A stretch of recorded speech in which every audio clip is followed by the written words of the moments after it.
bloody hate failure. It's the most devastating feeling of them all. It's something when you're just feeling sorry for yourself and you're beating yourself up for the failure, and how to get over yourself in that situation is to actually reflect on that, to actually sit down, sort of reserve yourself that mental block of thinking and think about what have you actually learned from that and what will you do better next time. It's inevitable. Like, you're going to fail. It's not an option. Sooner or later it will happen. So the real question is, how do you deal with it, and what's next? I joined a startup previously in my life that kind of went bankrupt after 6 months.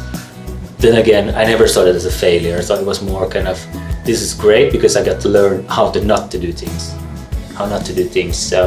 So even that didn't kind of end up as a failure in my mind. It was more about learning stuff. So I think entrepreneurs should make sure that their company has a culture that encourages trying out new things.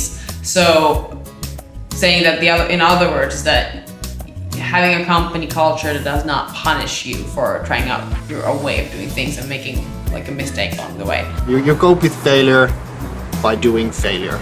So you start anticipating and having this mindset that anything can happen pretty much any time. And once it happens, you're like, okay, fine. Well, let's go this way then.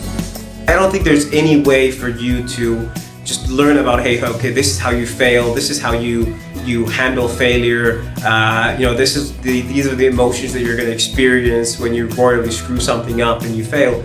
You're not going to learn that by any other way, just by doing it. And I think that's one of the core principles of entrepreneurship, is that it's always better to perform an action, do something, even if it results in you doing the wrong thing, rather than trying to contemplate, well, what is the right next step? Because there's just no way for you to know that.